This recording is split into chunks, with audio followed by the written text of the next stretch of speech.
ऊंचे उठे और छू ले गगन को,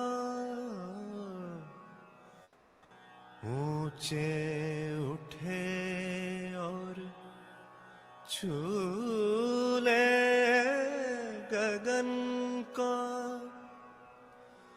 सवेरे की सरगम को जीवन में लाया,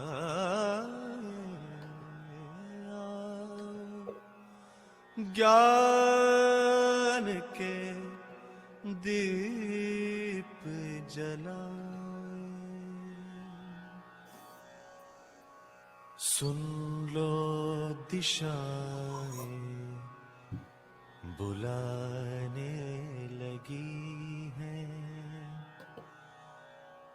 हवाएं नए राग गाने लगी हैं। आओ बदल दे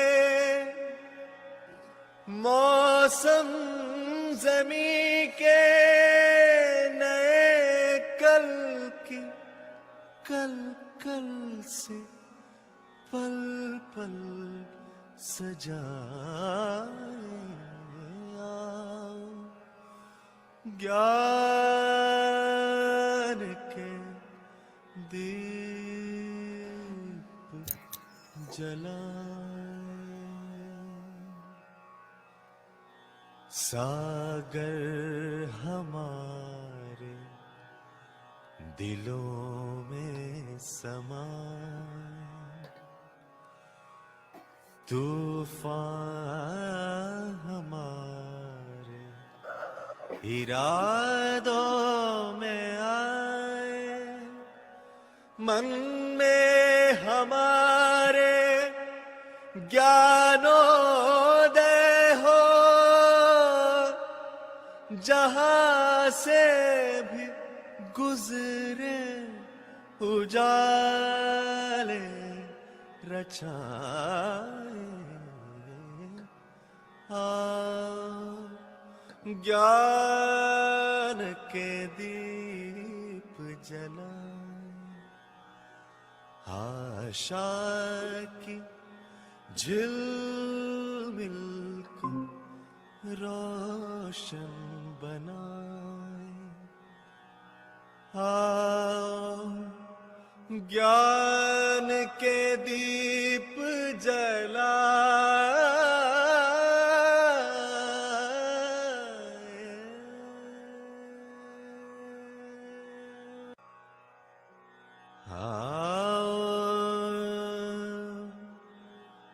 ज्ञान के दीप जला।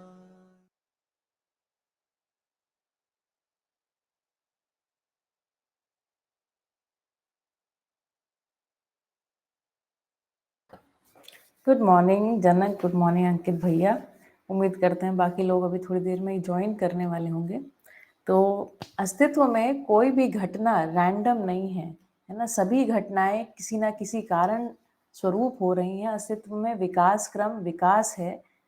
इस तथ्य को समझने के लिए हम लोग कुछ वीडियोस देख रहे हैं। तो आज मैं आपके लिए अगला एक वीडियो प्ले करती हूँ। 42,000 साल पहले जो मनुष्य के प्रारंभिक रूप हुआ करते थे, निएंडरथल मानव आदि, वो किस प्रकार से लुप्त हुए और उनके लुप्त होने के कारण, है ना, हमारे जैसे होमो सेपियंस इस धरती पर आ गए। तो भौतिक और रासायनिक क्रिया की जो सबसे अधिकतम अवस्था है वो क्या है? मेधस तंत्र। भौतिक और रासायनिक क्रिया की पूर्णता जो है वो मेधस तंत्र के द्वारा प्रमाणित होती है और मेधस तंत्र के विकास की ये कहानी है। ठीक है, तो मैं भी आपके साथ शेयर करती हूँ।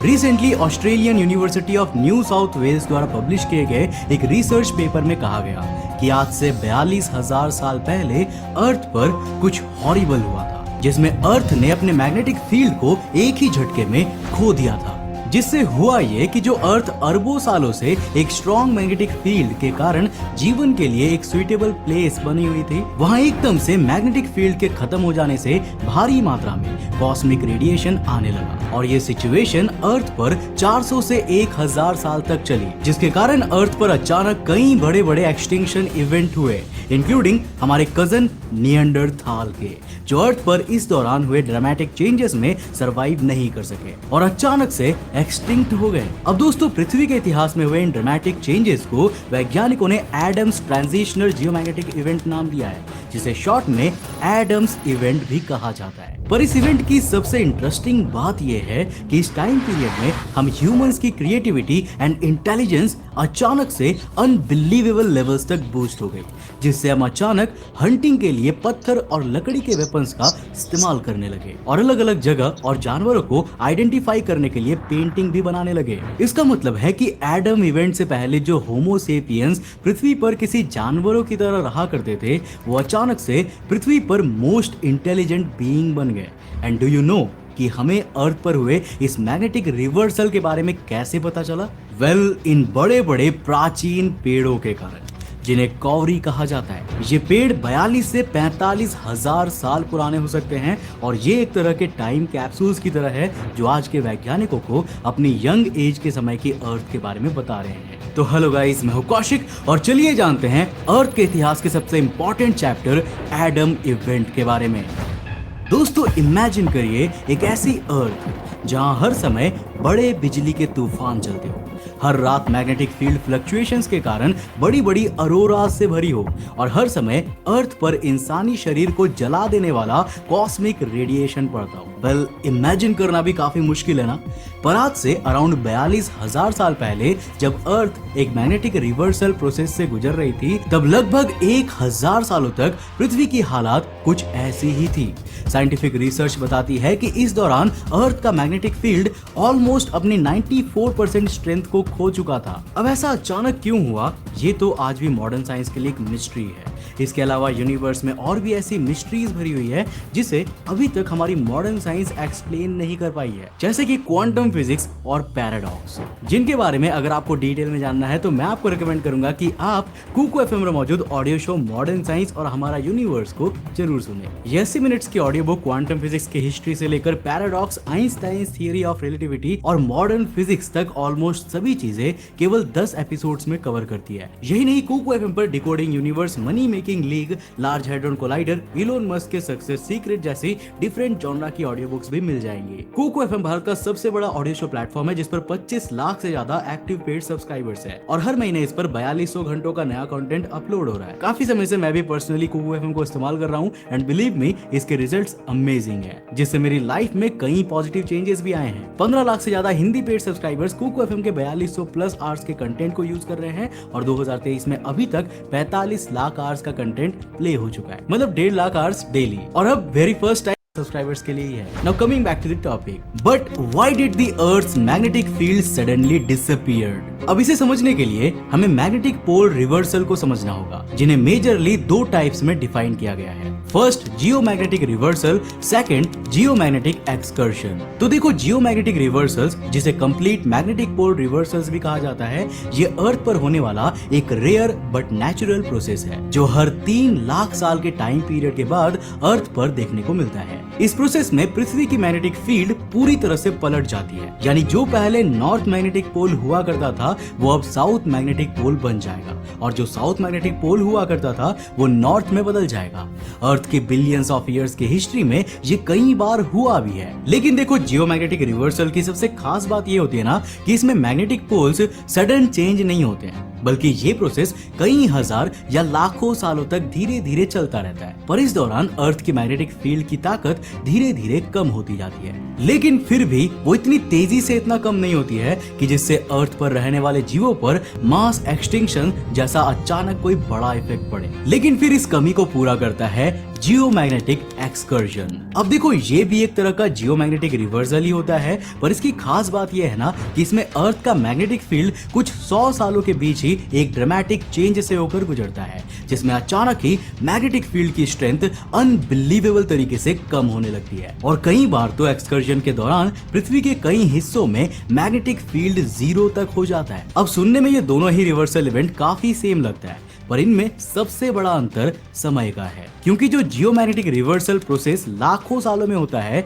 उसकी ही जगह जियोमैग्नेटिक एक्सकर्जन केवल और केवल कुछ 100 साल से लेकर कुछ 1000 साल तक ही चलता है, और इसमें मैग्नेटिक पोल्स कंप्लीटली चेंज भी नहीं होते हैं। अब पृथ्वी के इतिहास में हमें एक्सकर्जन सबसे ज्यादा देखने को मिलते हैं, जिन्हें प्रिडिक्ट कर पाना ऑलमोस्ट इम्पॉसिबल होता है। और 42,000 साल पहले हुए जिस एडम इवेंट की हम बात कर रहे हैं ना, वो भी एक जियोमैग्नेटिक एक्सकर्जन का ही रिजल्ट था, जिसे इस रिसर्च में लैशैम्प एक्सकर्जन कहा गया है। लैशैम्प एक्सकर्जन। तो देखो, इस जियोमैग्नेटिक एक्सकर्जन की शुरुआत अराउंड 42,000 साल पहले अचानक से होती है, जिसमें सडनली अर्थ की मैग्नेटिक फील्ड लाइंस अनयूजुअल तरीके से बिहेव करने लगती है, जिसके कारण अराउंड नेक्स्ट 1000 साल में अर्थ के अलग अलग हिस्सों में मैग्नेटिक फील्ड की स्ट्रेंथ भी बदल गई थी, जिससे पृथ्वी के कुछ हिस्सों में जैसे ऑस्ट्रेलिया, न्यूजीलैंड, यूरोप में तो मैग्नेटिक फील्ड की वैल्यू केवल 0 to 6% तक ही पहुंच गई थी। अब इसे अर्थ की हिस्ट्री में मोस्ट इंपॉर्टेंट एक्सकर्जन कहा गया है, जिसके ऊपर पास्ट में काफी सारी स्टडीज भी की गई है, और इसे स्टडी करना सबसे आसान भी है, क्योंकि ये जियोलॉजिकल स्केल पर काफी रिसेंट एक्टिविटी है, और जिससे रिलेटेड प्रूफ हमें आज भी यूरोप के डिफरेंट एंशिएंट लावा रॉक्स में, ग्रीनलैंड के ओल्ड ग्लेशियर्स में, और न्यूजीलैंड के फेमस कॉरी ट्रीज में कार्बन 14 और बेरिलियम 10 के रूप में देखने को मिलता है, जो इंडिकेट करता है कि आज से 42,000 साल पहले इन इलाकों में बेहिसाब कॉस्मिक रेडिएशन आया करता था। न्यूजीलैंड में इस तरह के बहुत से जायंट कॉरी ट्रीज को आज भी प्रिजर्व करके रखा गया है, जो 40 से 45,000 साल पुराने हैं, और इनसे लैशैम्प एक्सकर्जन के बारे में काफी कुछ जाना जा सकता है। अब वैज्ञानिकों की माने तो ये ट्रीज एक तरह के टाइम कैप्सूल्स हैं, जो आज हमें अपने यंग पास्ट की जानकारी दे रहे हैं कि उस समय अर्थ का वातावरण कैसा था, उसमें गैसेस की कॉम्पोजिशन कैसी थी। कॉरी ट्रीज पर रिसर्च के लिए वैज्ञानिक इस जायंट ट्री के तनों को डिफरेंट स्लाइसेस में काटते हैं, जिन्हें रिंग्स कहा जाता है, और इन्हीं रिंग्स में इन पेड़ों द्वारा आज से हजारों साल पहले एब्जॉर्ब की गई गैसेस की इंफॉर्मेशन होती है, जिन्हें वैज्ञानिक रीड करते हैं। UNSW सिडनी के वैज्ञानिकों ने जब इन ट्रीज से मिली इंफॉर्मेशन से ग्लोबल क्लाइमेट मॉडल को बनाया, तो ये पता चला कि इस समय अर्थ के कई हिस्सों का वातावरण लगभग पूरी तरह डिस्ट्रॉय हो चुका था। और इसमें सबसे शॉकिंग बात तब सामने आई जब वैज्ञानिकों ने देखा कि इस लैशैम्प एक्सकर्जन की टाइमलाइन अर्थ पर हुए कई मेजर एक्सटिंक्शन इवेंट्स के काफी क्लोज है, जो एक इशारा है कि शायद एक्सटिंक्शन के पीछे एक्सकर्जन के दौरान अर्थ के एनवायरनमेंट में हुए सडन चेंजेस और कॉस्मिक रेडिएशन का ही हाथ था। क्योंकि रिसर्चर्स के अकॉर्डिंग इस समय पृथ्वी के आसमान में हमेशा खतरनाक बिजली के तूफान चलते रहते थे, और कॉस्मिक रेडिएशन इतना ज्यादा था कि इससे पेड़ों के कुछ स्पीसीज को छोड़कर लगभग सभी पौधों का ग्रो कर पाना काफी मुश्किल हो गया था। और जिससे हुआ ये कि धीरे धीरे इन पेड़ पौधों पर डिपेंड करने वाले बहुत से एनिमल्स एक्सटिंक्ट होने लगे, और कुछ जानवर कॉस्मिक रेडिएशन से होने वाली बीमारियों के चलते एक्सटिंक्ट हो गए, जैसे 3 मीटर या 10 फीट ऊंची और 2780 किलोग्राम की जायंट वॉम्बेट ऑस्ट्रेलियन मेगाफोना का सडन एक्सटिंक्शन, जो लाखों सालों अर्थ पर मौजूद थी, पर लैशैम्प एक्सकर्जन के दौरान वो अचानक पूरी तरह से विलुप्त हो गई। अब पहले इस अचानक एक्सटिंक्शन को ह्यूमन हंटिंग से जोड़कर देखा जाता था, लेकिन रिसेंट की रिसर्च में ये पॉइंट आउट किया गया है कि ह्यूमन हंटिंग से इतनी जल्दी इस पूरी स्पीसीज का विलुप्त हो जाना पॉसिबल ही नहीं था। यानी कि उस दौरान मैग्नेटिक फील्ड में हुए अचानक चेंज के इन्वायरमेंटल इम्पैक्ट के कारण ही ये विलुप्त हुए थे। इसके अलावा इस दौरान हुआ सबसे मेजर एक्सटिंक्शन था हमारे कजन्स यानी कि निएंडरथाल्स का सडनली आज से 42,000 साल पहले गायब हो जाना, और जिनके बारे में भी शुरुआत में यही थियोरी दी जाती थी कि इनका एक्सटिंक्शन हम होमो सेपियंस से हुए सर्वाइवल कंपटीशन के कारण हुआ है। पर इससे रिलेटेड नई स्टडीज में इनके बारे में भी यही कहा गया कि शायद हम पहले गलत थे, और निएंडरथाल्स हम इंसानों से कंपटीशन में हार से नहीं एक्सटिंक्ट हुए थे, बल्कि इनके एक्सटिंक्शन का कारण भी 42,000 साल पहले लैशैम्प एक्सकर्जन के कारण हुआ क्लाइमेट चेंज था, जिसकी एक्सट्रीम कंडीशन को ये सर्वाइव नहीं कर सके। वैसे आपके मन में सवाल आ रहा होगा कि जब हमारे कजन्स यानी निएंडरथाल्स इस जियोमैग्नेटिक एक्सकर्जन को सर्वाइव नहीं कर सके, तो हम होमो सेपियंस ने इसे कैसे सर्वाइव कर कर लिया। वेल ये पार्ट मेरा फेवरेट है क्योंकि यहाँ पर चीजें सबसे ज्यादा इंटरेस्टिंग हो जाती है। तो लैशम एक्सकर्जन पर की गई स्टडीज कहती है कि इसका इफेक्ट होमोसेपियंस पर भी हुआ, पर एक डिफरेंट तरीके से। मानो कि जो एक्सकर्जन निएंडरथाल्स के लिए एक श्राप बना हुआ था, वो हमारे लिए एक वरदान बन गया। मानो लैशम एक्सकर्जन के कारण वीक हुए मैग्नेटिक फील्ड के चलते पृथ्वी पर आने वाले कॉस्मिक रेडिएशन ने उन होमोसेपियंस के डीएनए में कोई खास तरह का म्यूटेशन कर दिया हो, जिसने उन्हें पृथ्वी का सबसे इंटेलिजेंट बीइंग बना दिया। और देखो, ये बात मैं नहीं कह रहा, बल्कि रिसर्चर्स कह रहे हैं, क्योंकि इस रिसर्च पेपर की माने तो 42,000 साल पहले होमोसेपियंस के बिहेवियर में अचानक अनबिलीवेबल चेंजेस देखने को मिले। जैसे क्योंकि इस एक्सकर्जन के दौरान रेडिएशन के चलते पृथ्वी पर अचानक काफी ज्यादा पेड़ पौधे और एनिमल्स की कमी हो गई थी, तो बचे हुए जानवरों को इफेक्टिवली शिकार करने के लिए होमोसेपियंस ने पत्थरों के औजार बनाना शुरू कर दिया। साथ ही साथ दुनिया भर में ऐसी कई पेंटिंग्स मिली है जिन पर की गई रिसर्च बताती है कि इन्हें इस एक्सकर्जन के दौरान ही इंसानों ने बनाया था, जिसमें उन्होंने अलग अलग तरह के एनिमल्स एंड इवन दूसरे ह्यूमंस की पेंटिंग भी पत्थरों और गुफाओं पर बनाई थी, जो उनकी सडनली बूस्ट हुए क्रिएटिविटी को दिखाता है। इसके अलावा एक और ऐसा प्रूफ है जो उस दौरान इंसानों की अचानक इंटेलिजेंस बढ़ने का एक बहुत बड़ा सबूत माना जाता है, और वो ये है कि ये जो पेंटिंग उस दौरान इंसानों ने बनाई थी, इनमें मोस्टली पेंटिंग एक खास तरह की रेड डाई से बनी थी, जिसे वैज्ञानिकों ने रेड ऑकर का नाम दिया है। और क्या आप गेस कर सकते हो कि इस रेड डाई की खास बात क्या है? वेल, ये आपको कॉस्मिक रेडिएशन से बचा सकती है। यानी अगर आप इस रेड ऑकर को अपनी पूरी बॉडी पर लगा लेते हो, तो आप हाईली रेडिएशन वाली सिचुएशन पर भी सरवाइव कर सकते हो। Now of course short time period के लिए ही सही। और वैज्ञानिकों का अनुमान है कि उस समय होमोसेपियंस ने भी इसे 42,000 साल पहले हुए एक्सकर्जन में अपनी स्किन पर लगाकर कॉस्मिक रेडिएशन से अपना बचाव किया होगा। अब ये दिखाता है कि बिना विज्ञान के भी उस समय इंसानों ने सर्वाइवल के लिए किस तरह अपनी इंटेलिजेंस का प्रयोग किया, विच इज माइंड ब्लोइंग। और ये सबसे पुराने रिकॉर्ड्स हैं जिसमें हमें ह्यूमंस की इंटेलिजेंस के निशान देखने को मिलते हैं। एंड दैट्स व्हाई वैज्ञानिकों का मानना है कि शायद यही होमोसेपियंस में इंटेलिजेंस की शुरुआत थी, जिसने उन्हें अर्थ की सबसे इंटेलिजेंट स्पीसीज बना दिया, जिसके चलते आज भी इंसान इस पूरी धरती के सबसे डोमिनेटिंग स्पीसीज बन चुके हैं। वेल, काफी इंटरेस्टिंग है ना कि कैसे एक एक्सकर्जन ने हमारी कॉम्पिटिटिव स्पीसीज निएंडरथाल्स को पूरी तरह खत्म कर दिया और हमें इंटेलिजेंस नाम की काइंड ऑफ स्पेशल पावर दे दी, जिससे हम आज पूरी धरती को रूल कर रहे हैं। पर इसका मतलब ये बिल्कुल भी नहीं है कि एक्सकर्जन आज भी हमारे लिए अच्छा ही होगा, क्योंकि अगर आज के समय इस तरह का कोई एक्सकर्जन इवेंट हुआ तो ये इंसानों के लिए सबसे बड़ा डिजास्टर होगा।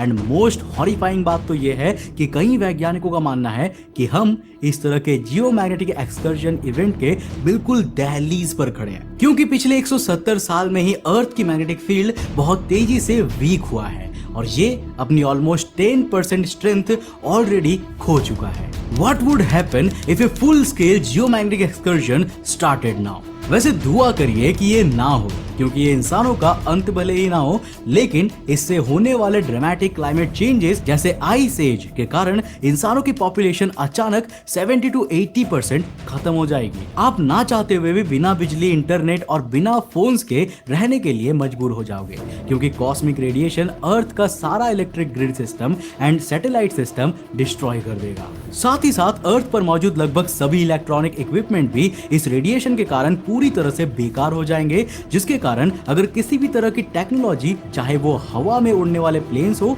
या फिर सड़क पर चलने वाली कार्स या फिर पानी में चलने वाले जहाज भी क्यों ना हो, सभी किसी काम के नहीं होंगे। इससे भी बड़ा डिजास्टर तो ये होगा कि वीक मैग्नेटिक फील्ड के कारण जब कॉस्मिक रेडिएशन अर्थ पर पड़ेगा तो क्लाइमेट चेंज एंड रेडिएशन मिलकर अर्थ पर फार्मिंग करना काफी मुश्किल कर देंगे एंड वर्स्ट कंडीशन में इम्पॉसिबल भी। मतलब in simple words, geomagnetic excursion में रहना कुछ वैसा ही होगा जैसे हम आज के समय में मंगल ग्रह पर जाकर रहने की कोशिश करें। अब आप ही बताइए, क्या आप इस तरह का एडवेंचर अपने लाइफ में करना चाहते हो? वेल, कमेंट बॉक्स में अपने जवाब जरूर लिखना। मुझे उम्मीद है कि आज के इस वीडियो से आपने काफी कुछ नया सीखा ही होगा। अगर सीखा तो यार लाइक करने में कंजूसी मत करो, और हाँ, जाने से पहले चैनल का सब्सक्राइब बटन जरूर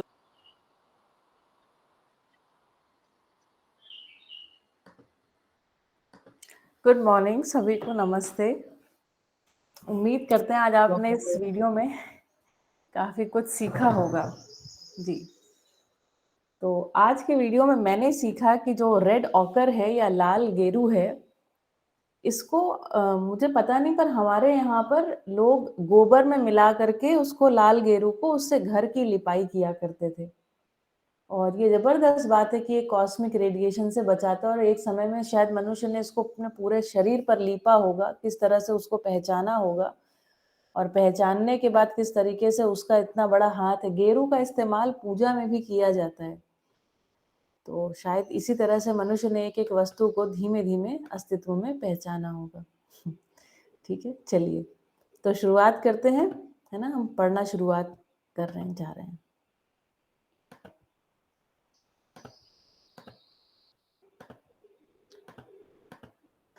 बढ़िया। तो कल बाबा जी ने बात बताई थी कि भाई शरीर जो है वो सदा सदा बना नहीं रहता, जीवन जो है वो सतत बना रहता है। वहां से शुरू करते हैं। शरीर को अच्छा लगने से सदैव अच्छा होता नहीं है। कोई भी क्रिया शरीर कोई भी शरीर क्रिया सतत बनी नहीं रहेगी। शरीर क्रिया को बारंबार बदलना ही है। बड़ी मजेदार बात है। जितनी कहानियां मैंने इतने 4-5-6 दिनों में आपको दिखाई, सभी में एक चीज हम देख रहे हैं, एनीथिंग, है ना, जो कोई भी वस्तु जो उन परमाणुओं से मिलकर के बनी है जो कि या तो भूखे हैं या तो अजीर्ण है। अस्तित्व में समस्त वस्तुएं, समस्त, है ना, सभी की सभी किन चीजों से मिलकर बनी है? भूखे अथवा अजीर्ण परमाणु। केवल चैतन्य अथवा गठन पूर्ण परमाणु कौन है? तो जीवन है। तो ऐसी सभी वस्तुएं जो कि भूखे अथवा अजीर्ण परमाणुओं से मिलकर के बनी है, वो सभी क्रियाएं लगातार बदल रही हैं, जिसमें एक नाम पृथ्वी का भी है। तो पृथ्वी को यदि हम देखें तो समस्त क्रियाएं उसमें लगातार बदलती हुई दिखाई पड़ती हैं। परंपरा में इसी बदलने को कई बार भ्रम माया कह देते हैं। सॉरी, भ्रम नहीं, माया। यस, यस छोटू अंकल, कहीं आप तो अच्छा। टीवी ऑन कर सकते हैं जी। हाँ हाँ, हम बढ़िया। ये समय का चेंज हुआ, ये भी ठीक ही है, क्योंकि शाम को फिर भूल जाते हैं। कल तो हाँ बाहर भी गया था, इसलिए ज्वाइन नहीं हो सका था। जी जी और आज का जो वीडियो, ये तो बहुत ही बढ़िया आपने ये पूरा पृथ्वी की कहानी और उसकी जो वैज्ञानिक तलस्पर्शी जो चर्चा हुई, ये तो अद्भुत थी। और मेरा जी। एक प्रश्न है कि ये रेड ओकर जो है, ये सिंदूर है कि गेरू है? गेरू, गेरू, रेड ऑकर इज गेरू। अच्छा अच्छा। सिंदूर नहीं है ना ये तो? नहीं, सिंदूर तो ले। वर्मिलियन, वर्मिलियन बोलते हैं सिंदूर को इंग्लिश में। अच्छा अच्छा, हाँ हाँ, ठीक है ये गेरू है। ठीक ये है, जबरदस्त बढ़िया। है ना। गेरू, गेरू को कैसे मानव ने पहचाना होगा? गेरू से पेंटिंग किया, गेरू को से खुद को भी पोत लिया, और वो गेरू परंपरा में अभी लगातार, मतलब उसको पहचाना हुआ है और बना हुआ है ना। ये बहुत जबरदस्त है। ठीक है, ठीक है। तो हम यहाँ पर देख रहे हैं जितने भी भूखे अजीर्ण परमाणुओं से बनी हुई जितनी भी वस्तुएं हैं, उसमें लगातार बदलाव को देखा जा रहा है। इस वीडियो में और इन्होंने कहा कि बहुत सारी बातें जिनकी मिस्ट्री को अभी तक मॉडर्न साइंस या मॉडर्न साइंटिस्ट सॉल्व नहीं कर पाए, लेकिन दर्शन इन सभी चीजों को बिल्कुल एक सेंटेंस में सॉल्व कर देता है कि अस्तित्व में क्या है? एक दिशा है, एक निश्चित लक्ष्य के लिए अथवा एक निश्चित दिशा के लिए सभी घटनाएं हो रही हैं, है ना। कुछ भी अस्तित्व में रैंडम नहीं है। जबकि यहाँ पर इसको कहते हैं ना, आंशिकता में अध्ययन करने से इस तरीके के मिस्टीरियज्म या इस तरीके के ऐसा लगता है कि कोई मिस्टीरियस घटना हो रही है।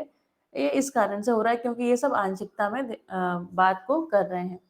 एक मजेदार बात साधन भैया के एक वीडियो में मैंने सुनी थी। उसमें वो बताते हैं कि एक बार doctor C V Raman, doctor Bhabha जैसे लोग भी बाबा जी को मिलने आए, और एक समय पे बात करते करते उन्होंने उनसे पूछा कि भाई आपने ध्यान किया, आपने देखा, तो ठीक है, हम ध्यान करते हैं कि नहीं करते हैं?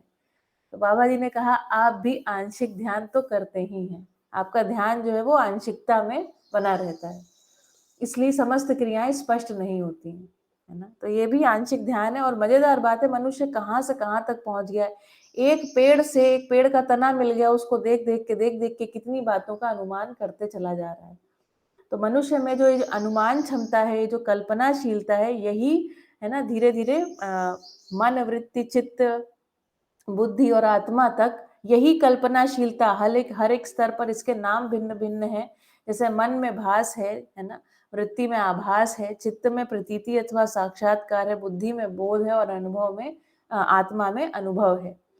ठीक है, चलिए, तो जीवन शरीर क्रिया को बारंबार बदलना ही है, जीवन सतत बना ही रहता है, इसलिए जीवन के आधार पर निर्णय लेने की सद्बुद्धि की आवश्यकता है। जीवन की शरीर की नश्वरता और जीवन की अमरता, इस आधार पर निर्णय लेने की आवश्यकता है। जीवन सब मानव में समान है, जीवन की ताकत समान है, जीवन में बल और शक्ति अक्षय है। यह घटता ये ना कभी खत्म होता है ना घटता है। ये क्यों नहीं घटता?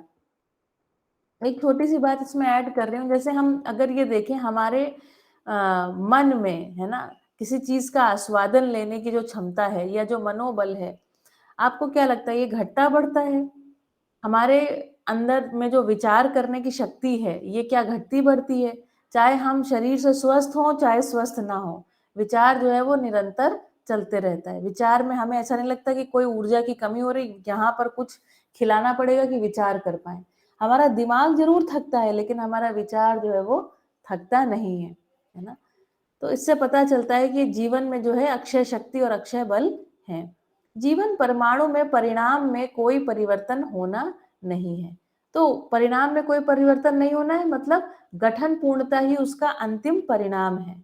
गठन पूर्णता हो गई, इसके बाद अब उसमें कोई भी अंशों का घटना या बढ़ना होना नहीं है। तो उसका बल और शक्ति अक्षय है। स्थिति में बल प्रमाणित होता है और गति में शक्ति। गति मतलब क्रिया, जहां पर भी क्रिया दिखाई पड़ेगी वो किसके कारण से, उसको शक्ति कह रहे हैं। और स्थिति में क्या है, बल है ना। जैसे मेरे शरीर में बल है, इस बल है, बल सदा बना हुआ है स्थिति के रूप में। जब मैं किसी चीज को धक्का दे रही हूँ और वो आपको चलती हुई दिखाई पड़ रही तो आपको लगेगा हाँ इसमें ये शक्ति है। ठीक है, तो बल क्या है, वो स्थिति है और गति क्या है, शक्ति है। इसकी गवाही क्या है, मानव अपने को सतत होना स्वीकारता है। सतत मतलब लगातार।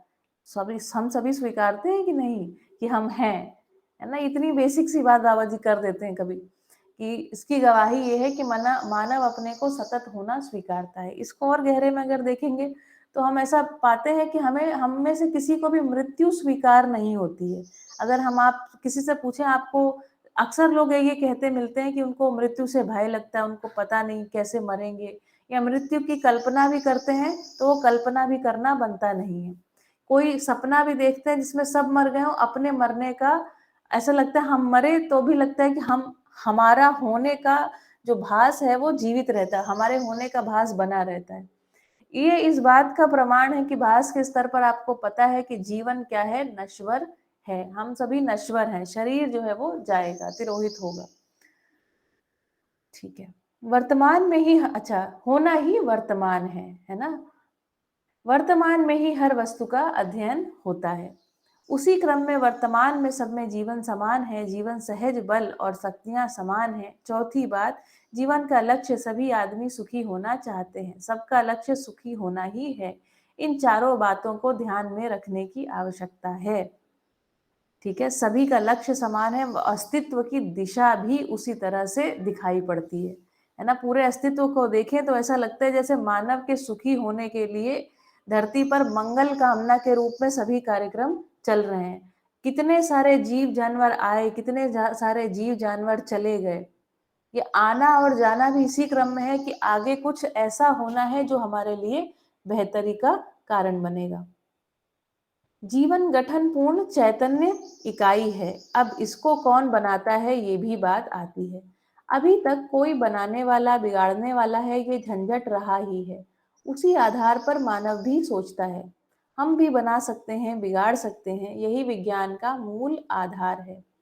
तो बना सकने बिगाड़ सकने के झंझट में पड़ने के कारण काफी कुंठाएं आ चुकी हैं, है ना। जैसे अभी हमारे आदर्शवाद में ऐसा कहा गया, आदर्शवाद की जितनी भी मतलब अलग अलग धर्म, सबने ऐसा सोचा, किसी ने सोचा 7 दिन में धरती बनाई गई, किसी ने सोचा नहीं थोड़ा और ज्यादा समय लगा, किसी को लगता है कि विश्वकर्मा आए और उन्होंने धरती का सृजन किया। इन सभी कल्पनाओं में ऐसा लगता है कोई शरीरधारी, कोई ऐसे व्यक्ति हैं, कोई इस तरीके की कोई चीज है जिसके कारण चीजें घट रही हैं या हो रही हैं और उनकी इच्छा से कोई चीज चल रही है। तो कह रहे हैं इस कारण काफी कुंठाएं हैं। कुंठाएं किस लिए हैं? रहस्य में चले जाने के कारण कुंठाएं हो जाती हैं। तो ये रहस्यमयी बात है, ये पता नहीं है कि नहीं, हम जानते नहीं है। तो बाबा जी कह रहे हैं ऐसा कोई बनाने बिगाड़ने वाला है नहीं, सब कुछ अपने आप हो रहा है। कुछ देश कहते हैं हम एटम बम बना सकते हैं, कुछ नहीं बना सकती, इसलिए ये समानता का कोई अर्थ ही नहीं हुआ। मतलब ये जो इस प्रकार का विज्ञान के आधार पर यदि समानता ढूंढने जाएंगे तो इस प्रकार से भी समानता मिलेगी नहीं, क्योंकि समानता अस्तित्व सहजता में है और बम बनाना सह अस्तित्व विरोधी है ना।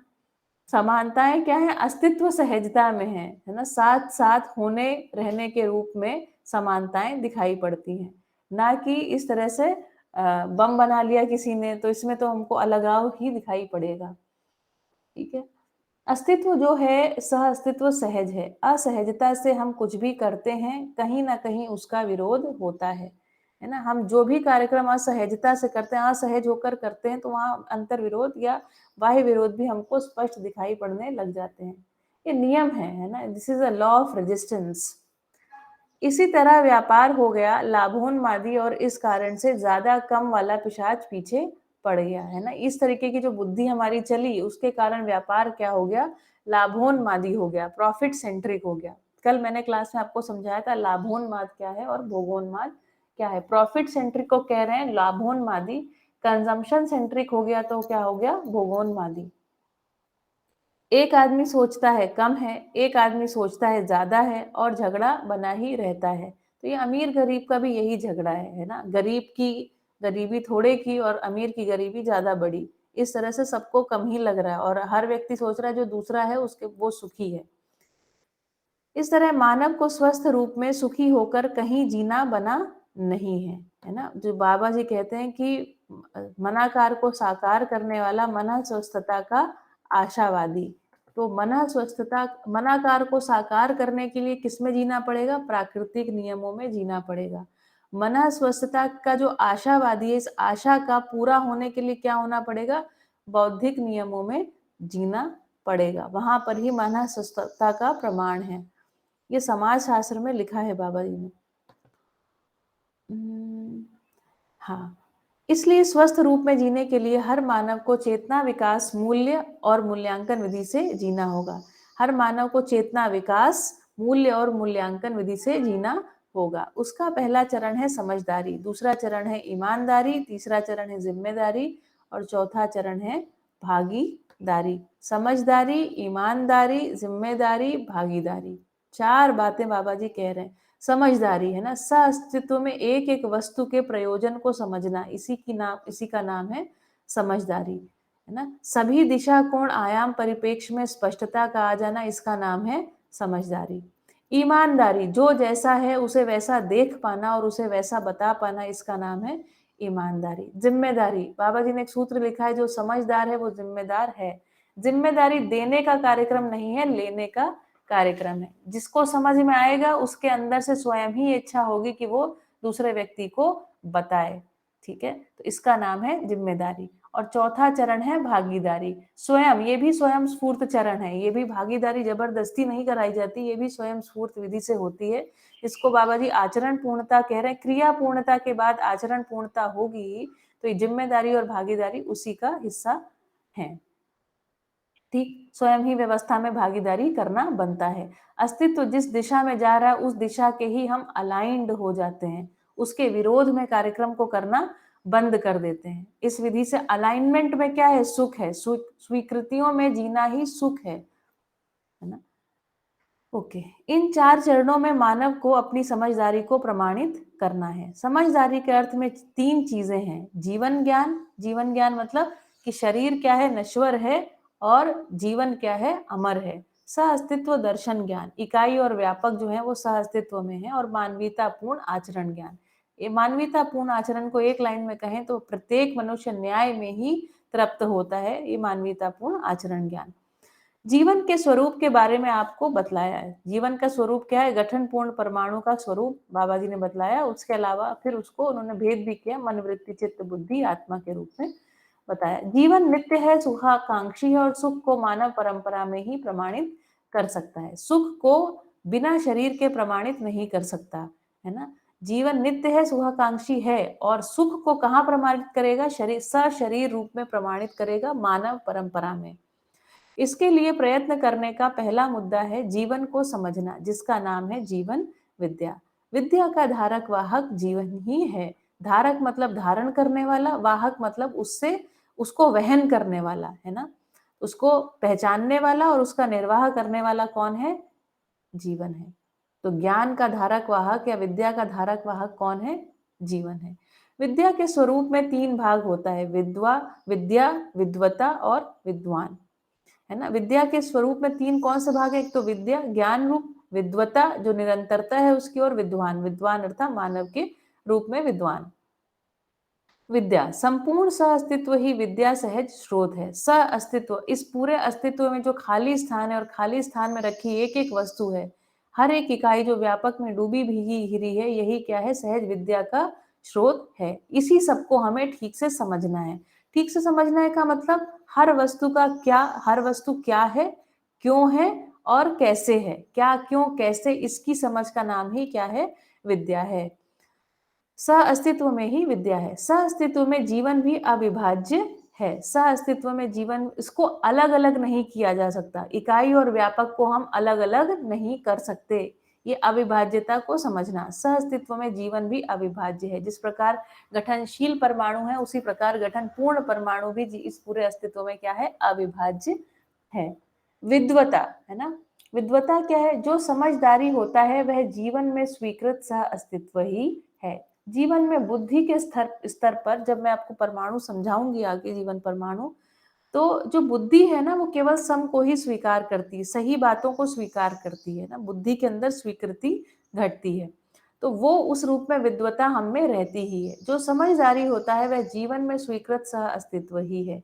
जैसे मैं प्रश्न पूछती हूँ ना, कितने लोगों को न्याय चाहिए, तो सारे लोग हाथ खड़ा कर देते हैं। ये सहज रूप से बुद्धि में आपके अंदर स्वीकृति है कि न्याय चाहिए। अब ये न्याय कैसे होगा, इस बात की हमको खबर नहीं है, इस बात का हमको पता नहीं है। ये जानना ही शिक्षा का कार्यक्रम है कि न्याय को कैसे किया जाए। इसको जान करके व्यवस्थाओं को खड़ी करना या व्यवस्थाओं में जीना, यही प्रमाणीकरण विधि है। ठीक है। तो समझदारी जो है, जो समझदारी होने वाली समझदारी शिक्षा के माध्यम से है, वो जीवन में वास्तव में स्वीकृतियों के रूप में रखी ही हुई है। अब उसका अलाइनमेंट क्यों नहीं है? क्योंकि आपको कैसे पता नहीं है। विद्वान कौन होता है? मानव होता है। हाँ, ये अंकल जी। जी, अभी थोड़ी कल की हम बात रखते हैं। जी। हम यहाँ पे मुंबई में जे कृष्णमूर्ति एक ग्रुप है, तो शिक्षा के बारे जो बात आई ना, जी। तो शिक्षा के बारे में कि जे कृष्णमूर्ति ने भी काफ़ी शिक्षा के ऊपर काम किया और उन्होंने कई स्कूलें भी स्थापित की पूरे, हाँ, भारत में, अमेरिका में, ब्रिटेन में। जी। तो मेरा प्रश्न था कि उसका क्या आउटकम हो गया, क्योंकि वो 50 से ज़्यादा सालों से चल रहे हैं, 60-70 सालों से। तो खास उनका कोई उनके पास ये नहीं था, किंतु कुछ तो बदलाव तो आता है। बिल्कुल। किंतु फिर मैंने देखा कि जीवन के बारे में स्पष्टता न होने के कारण तो जीना और जिंदा रहना, तो उनका जो पूरा प्रेजेंटेशन है, तो ये डिफरेंशिएशन को बाबा जी ने, और या तो जीवन विद्या में बहुत अच्छी तरह से ये बात आ जाती है। और हमारी जो नीड्स है, हमारी जो आवश्यकताएं हैं, तो जीने के ऊपर हम ध्यान नहीं कर पाए हैं और जिंदा रहने के ऊपर ही ध्यान कर पाए हैं। तो इसके कारण पूरा हम बिखर गए हैं, भटकाव हो गए पूरा मानव जाति। अब ये इतना सरल बात बाबा जी ने इतनी सरल करके रखी है।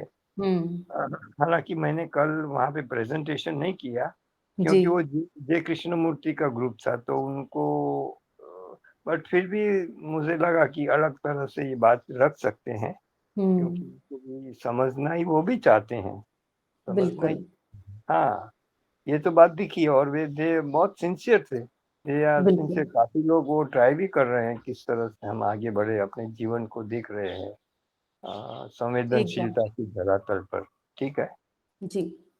तो बढ़िया। अच्छा, मेरा इसमें एक प्रश्न और भी था हाँ कि ये पूछिए। रिकॉर्डिंग हो रहा है, क्योंकि अभी मेरे को थोड़ा काम है इसलिए जाना पड़ेगा, हाँ तो रिकॉर्डिंग हो रहा है, रिकॉर्डिंग हो रहा है।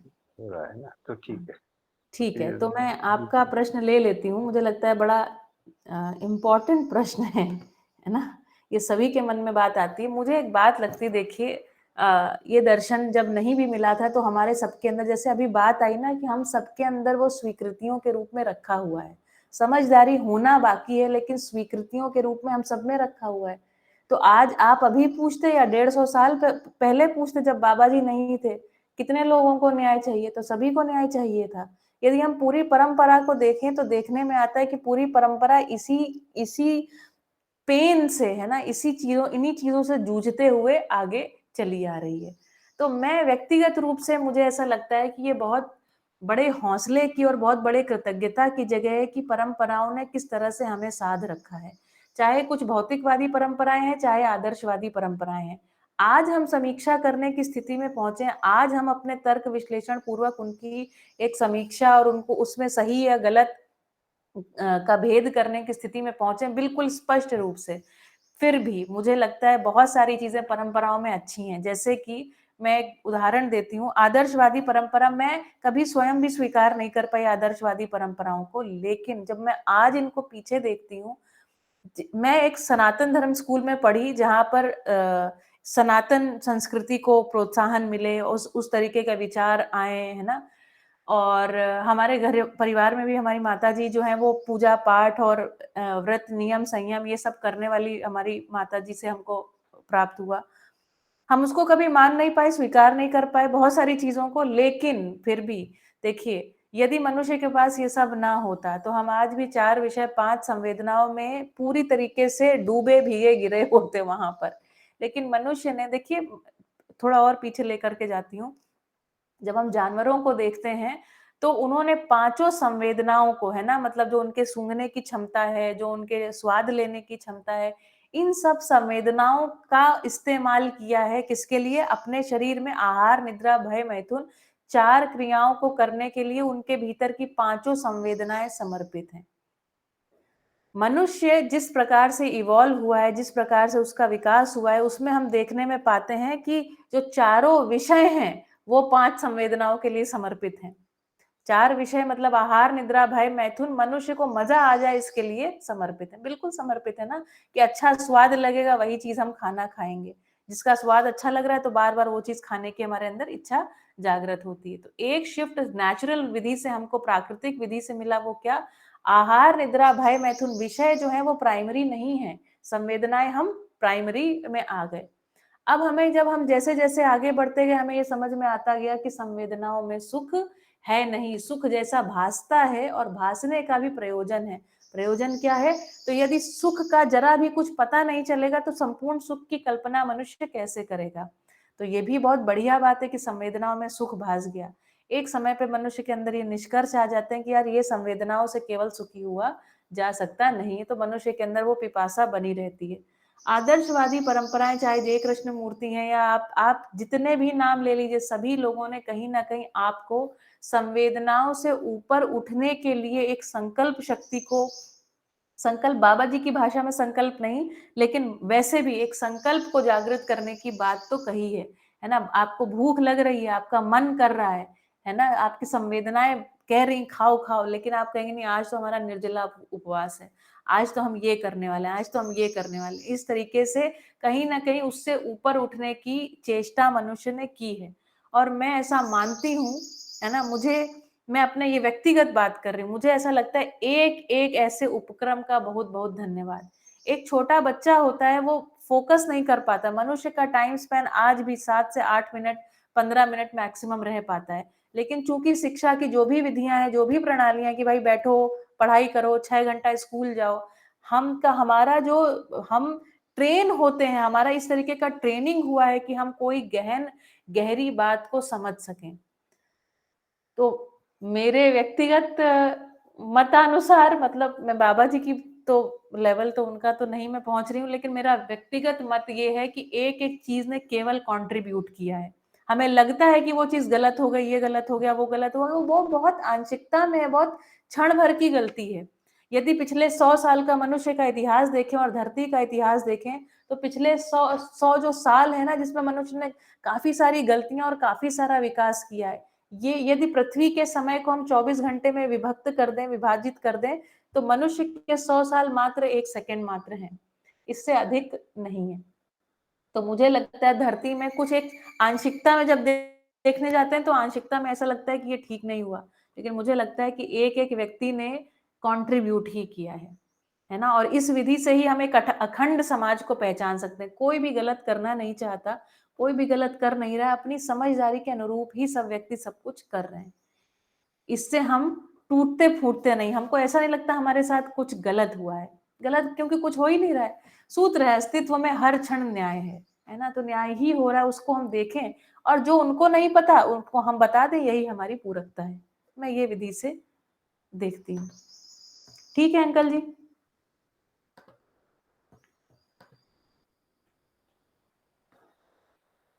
चलिए ठीक, तो आगे देखते हैं। अच्छा, बाबा जी ने भी अपने पूरे वांग्मय में हर जगह परंपरा के प्रति कृतज्ञता को व्यक्त किया है। ठीक है, क्या हुआ थोड़ा नहीं समझ पाए? जैसे हमारे माता पिता हमसे तो जितना हम विकसित हो गए हैं हर एक प्रकार से, उतना माता पिता हमारे विकसित नहीं हुए, तो क्या हम उनके प्रति कृतज्ञता को ज्ञापित ना करें? बिल्कुल करें, है ना। वो जितना जान पाए समझ पाए उतना कर पाए, जितना जान समझ नहीं पाए वो हमारे जानने समझने के लिए अवसर है, ऐसा हम देखते हैं। ठीक, चलिए। विद्वान मानव होता है, हर मानव जीवन और शरीर के संयुक्त रूप में। बार बार ध्यान दिला रहे हैं, जीवन को ठीक समझना, शरीर को ठीक समझना। तो समझने वाला वस्तु क्या है? संपूर्ण सहअस्तित्व रूपी अस्तित्व। यही विद्या जानने मानने व जीने की वस्तु है ना। जानना और मानना। तो एक वीडियो है बाबा जी का, जिसमें बाबा जी से बाबा जी कह रहे हैं कि भाई क्या जानने मानने का अर्थ है? तो बाबा जी के जाने हुए को मान लो। बाबा जी ने जान लिया है, और हमें क्या करना है? उस जाने हुए को मान लेना है, और उसको हम प्रैक्टिस करके देखें। जैसे बाबा जी ने मान लीजिए जान लिया, जैसे न्यूटन ने जान लिया गुरुत्वाकर्षण का नियम है, चीज ऊपर से फेंकोगे नीचे आएगी धरती के वातावरण में, है ना। तो ये न्यूटन ने जान लिया, और हमने क्या किया है? मान लिया है। ठीक, तो बाबा जी ने जान लिया है, बाबा जी अनुभव तक पहुंच गए, है ना। अब हमारे पास क्या है? हमारे पास अध्ययन कार्यक्रम है। तो जानना किसके द्वारा हुआ? बाबा जी के द्वारा। मानना किसके द्वारा हुआ? हमारे द्वारा। दोनों पहुंचेंगे एक ही जगह। किस विधि से? क्यों? हमने सूत्र को देख लिया, अच्छा उसने बता दिया ऐसा होता है, करके देखो। हमने करके देखा तो वस्तु नीचे गिर पड़ी। तो हमने कहा बढ़िया, हमें भी समझ में आ गया, और बाबा जी को तो समझ में आ गया, इसी कारण उन्होंने बताया। यही बाबा जी के जानने का प्रमाण होगा। क्या प्रमाण होगा? 10 सोपानीय व्यवस्था ही बाबा जी जान गए, इस बात का प्रमाण मनुष्य को प्रस्तुत करना है। और जब हम वो व्यवस्थाएं बनाएंगे तो हम हमारे मानने का प्रमाण प्रस्तुत होगा। उस प्रमाण प्रस्तुत करने की स्थिति में ही हम समझदार हो जाएंगे। ठीक है, यही क्या है?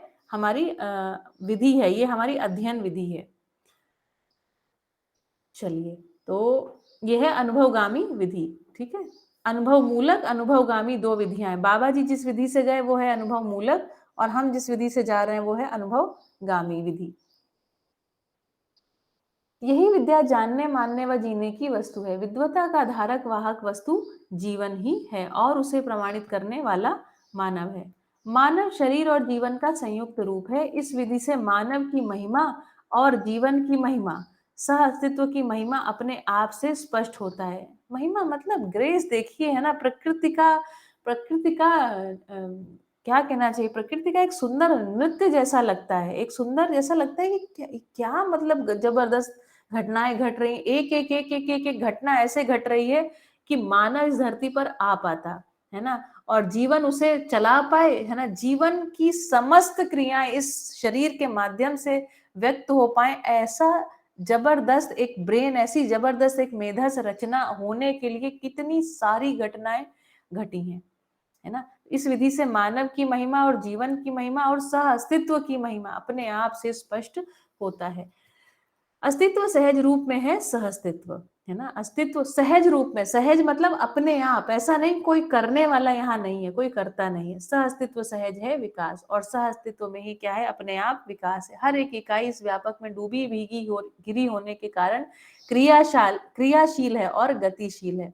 तो गतिशील, उसकी गति क्या है, विकास क्रम विकास, जागृति क्रम गति, जागृति क्रम जागृति, यही ही इसकी गति है। विकास सहज है जीवन, जीवन सहज है जागृति, इसके लिए सह अस्तित्व ही दृश्य एवं जीवन ही दृष्टा है। तो इसके लिए क्या है, सह अस्तित्व क्या है, पूरा दृश्य है। दृष्टा कौन है, जीवन। जीवन में भी कौन, मैं आत्मा, जो मूल अंश है वही क्या है, आत्मा, वो क्या है, दृष्टा है। तो आत्मा बुद्धि का दृष्टा है, आत्मा चित्त का दृष्टा है, आत्मा वृत्ति का दृष्टा है। नहीं, एक्चुअली ऐसे नहीं है, सॉरी। आत्मा जो है वो बुद्धि का दृष्टा है, बुद्धि जो है वो चित्त का दृष्टा है, चित्त जो है वो वृत्ति का दृष्टा है, और वृत्ति जो है वो मन का दृष्टा है, और मन जो है वो पूरे शरीर का दृष्टा, और शरीर के साथ साथ इस पूरे अस्तित्व का दृष्टा है। तो इस विधि से मूल रूप से आत्मा जो है वही इस पूरे सह अस्तित्व का दृष्टा है। और सह अस्तित्व क्या है, दृश्य है। दृश्य मतलब देखने लायक जो वस्तु है वो क्या है, सह अस्तित्व ही है ना।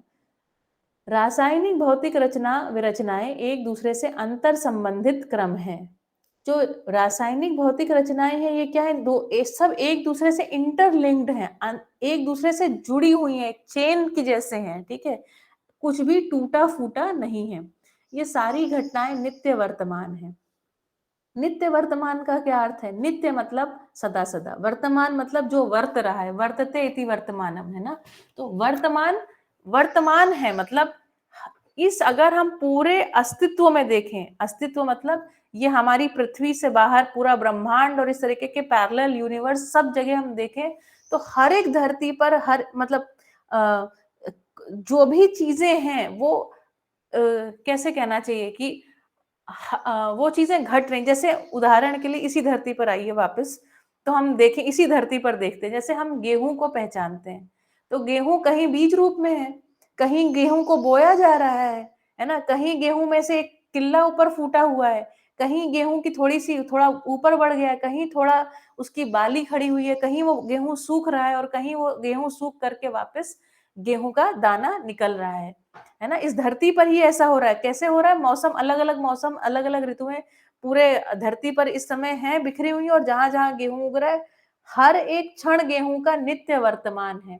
इसको बाबा जी नित्य वर्तमान कह रहे हैं। इसी प्रकार इस ब्रह्मांड के बाहर कहीं दूसरी धरती पर हो सकता है अभी डायनासोर हो, है ना, हो सकता है कहीं पर कोई उल्का पिंड गिर रहा हो सकता है कोई धरती ऐसी हो, कोई अभी एक ऐसा चीज है जो अभी धरती बनने के क्रम में है। तो इस प्रकार से एक एक वस्तु नित्य वर्तमान है पूरे अस्तित्व में, ठीक है। जैसे हम अपने मनुष्य शरीर को देखें तो कोई बच्चा है जो अभी कंसीव हो रहा है, कोई बच्चा है जो 1 दिन का है, कोई 2 दिन का है, 3 दिन का है, इस प्रकार से। और कोई इस प्रकार से ना बच्चा पैदा हो रहा है इसी क्षण, कोई बच्चा थोड़ा बड़ा है, कोई बच्चा। तो पूरे अस्तित्व में यदि मानव में भी देखने जाएंगे तो मानव का भी आप देखेंगे तो हर एक स्वरूप, और कोई इसी क्षण मर भी रहा है। इसको बाबा जी कह रहे हैं नित्य वर्तमान है अस्तित्व, नित्य वर्तमान है। इसमें कोई भी चीज है ना कहीं गई नहीं है। जितने प्राणियों को आप अभी एक्सटिंक्ट मान रहे हैं, है ना, ये सब कहीं ना कहीं अस्तित्व में घट रहा है। इसको बाबा जी नित्य वर्तमान कह रहे हैं। ये समझने की बात है, क्योंकि ऐसा कई बारी हमारे पकड़ में नहीं आती चीजें, है ना। हमें लगता है ये मोमेंट में जो है बस वही वर्तमान है। नहीं, ये क्षण में वर्तमान नहीं, जो वर्त रहा है वो वर्तमान है ना, जो, और ऐसा हर क्षण घट रहा है। तो समग्रता में देखने से वस्तु समझ में आती है, आंशिकता में देखने से समझ में आती नहीं। ये सारी घटनाएं नित्य वर्तमान है। रासायनिक भौतिक विरचनाएं ना हो ऐसा कोई क्षण आप नहीं पाएंगे। तो हर क्षण में सृजन, हर क्षण में विसर्जन हो रहा है ना। कोई दिन नहीं पाएंगे, कोई शताब्दी नहीं पाएंगे, इन सारी रचना विरचनाओं का दृष्टा होता है जीवन। इन सारी रचना विरचनाओं का दृष्टा जीवन है, है ना। जब तक हमारे हमारे पास ये दर्शन ज्ञान नहीं था, तब भी मानव या साइंटिस्ट रूप में मानव आंशिकता में ही सही, लेकिन वो भूत भविष्य वर्तमान को देखने की चेष्टा उसके अंदर बनी ही हुई है और वो देख ही रहा है। देखने समझने वाला जीवन ही होता है, शरीर कुछ भी नहीं समझता। शरीर के जिस भाग में जीवन की जीवंतता नहीं रहती उसे शून्य कहते हैं। उस जगह में ठंडा गर्म कुछ भी लगाओ समझ में नहीं आता, है ना, जिसको हम कहते हैं शून्य पड़ गया, है ना।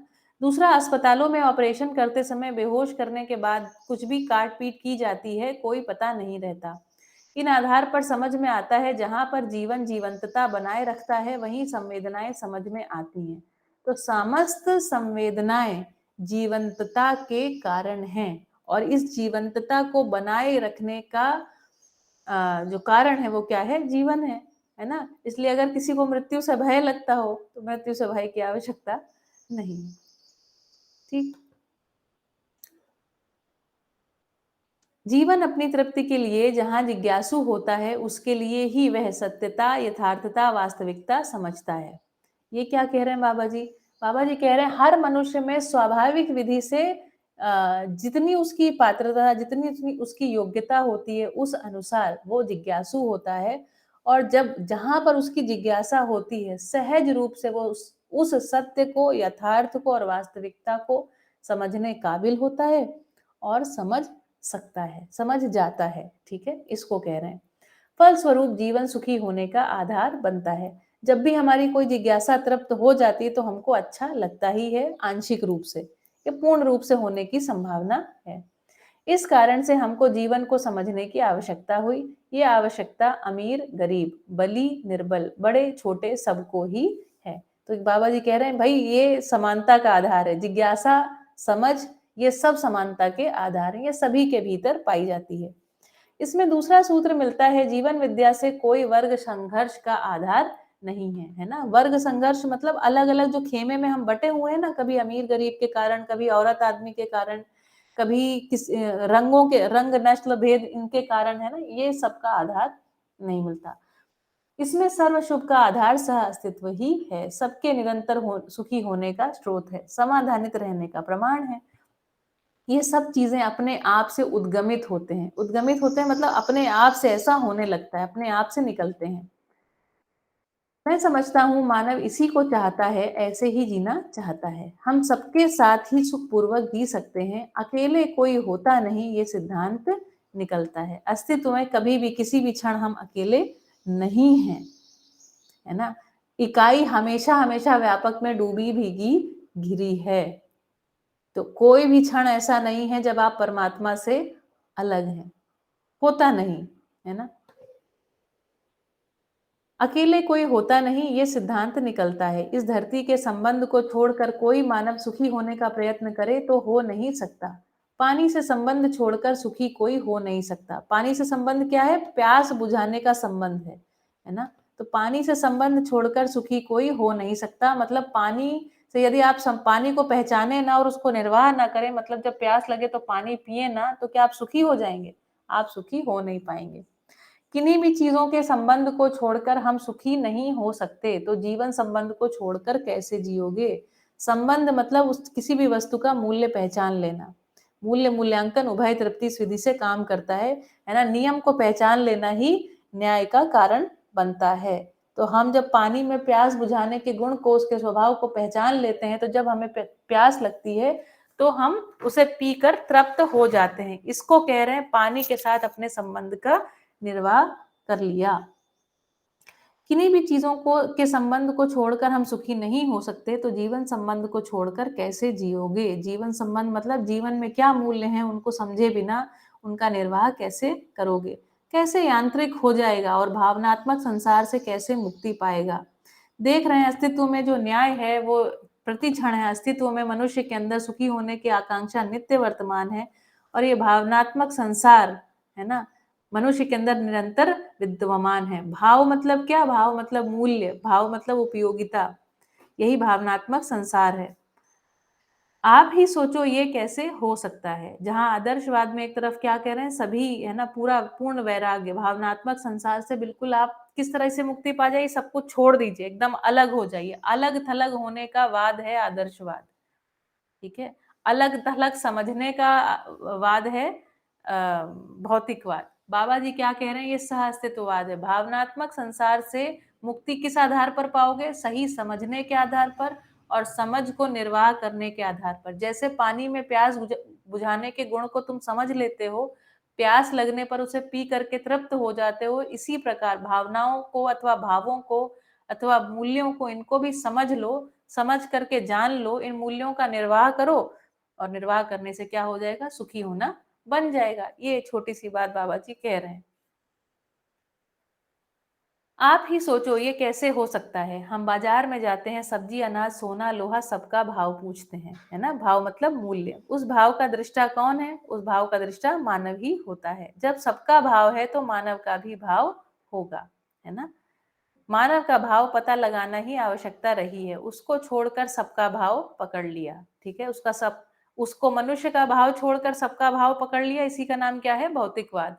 जो भौतिक रासायनिक रचनाएं हैं उन सबका तो मूल्यांकन करने निकल पड़े, उन सब की उपयोगिता मनुष्य के लिए किस प्रकार से है। एक्चुअली ये भी शोषणवाद ही है ना। वो यहीं से कंज्यूमरिज्म की शुरुआत होती है।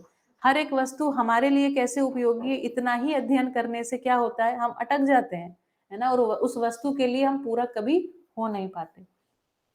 उसको छोड़कर सबका भाव पकड़ लिया, जिनसे लाभ अवसर बना उन सभी भावों को पकड़ लिया। जबकि मानव का भाव समझ लें तो लाभ हानि से मुक्त हो जाएंगे। मानव मूल्य समझने से, जीवन मूल्य समझने से, स्थापित मूल्य समझने से, शिष्ट मूल्य समझने से हमको लाभ हानि की आवश्यकता शून्य हो जाती है। तब उपयोगिता मूल्य पर जीना होता ही है, जिससे धरती की छाती का कितना बड़ा बोझ हल्का हो सकता है। लाभ हानि के चक्कर में आदमी न तो अपने को बचाता है, पराया तो बचाना ही नहीं है। लाभ हानि के चक्कर में सबका कत्ल चकनाचूर। इस झंझट से मुक्ति तो इसी विधि से आता है कि मानव मूल्यों को समझने में सहज होता है। ठीक, आज के लिए इतना ही। उम्मीद करते हैं आपको कुछ समझ जरा सी आगे बढ़ी होगी कहीं ना कहीं, है ना। तो क्या चीज आपके जानने में आई, समझने में आई, मम्मी आज क्या जाना, कौन सी बात आपको अच्छी लगी, एक बात, उसके बाद हम क्लास को खत्म करेंगे। जी, अनम्यूट कर लीजिए। अस्तित्व में चार भागीदारी हमको समझ में आई। समझदारी, ईमानदारी, जिम्मेदारी, भागीदारी। Very good. समझदारी, ईमानदारी, जिम्मेदारी और भागीदारी। समझ क्या है, क्या क्यों कैसे की ही समझ है। कोई भी वस्तु क्या है, क्यों है, मतलब उसका प्रयोजन क्या है। प्रयोजन मतलब कोई भी वस्तु अस्तित्व में कैसे जुड़ी हुई है, कैसे उस क्रम को वो जोड़ती है, इसको देखना, उसका प्रयोजन समझना है ना। क्या क्यों और कैसे, है ना। कैसे ये पूरा जो है ये कैसे काम कर रहा है, इसको कैसे बनाए रखा जाए, इसमें उपयोगिता पूरकता अर्थात भाव पक्ष को समझ लेने से बात पूरी हो जाती है और सुख पूर्वक मनुष्य का जीना बन जाता है। क्या क्यों कैसे, इसका नाम क्या है, जीवन विद्या, इसका नाम है समझ, है ना।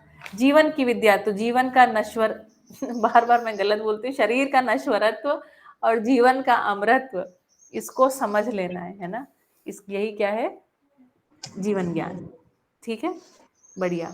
और क्या समझ में आया, एक बात ये समझ में आती है, भावनात्मक पक्ष को छोड़ करके सुखी हो नहीं सकते मनुष्य। अभी तक अपने भावों को ही कहीं ना कहीं, भाव का स्टडी नहीं हुआ। संबंधों में भाव पक्ष का तिरस्कार ही उस संबंध का शोषण है। इसलिए मनुष्य शोषण करते आया, इसलिए मनुष्य शोषित होते आया।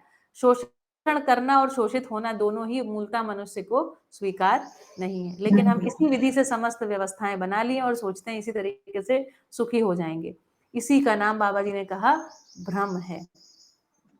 ठीक, चलिए ठीक है, चलिए ठीक है। तो आज की क्लास हम यहीं पर अभी विराम देते हैं। मिलते हैं कल सुबह ठीक 7:30 बजे। ठीक, चलिए नमस्कार, आपका दिन शुभ हो। हरिहर। नमस्ते। नमस्ते।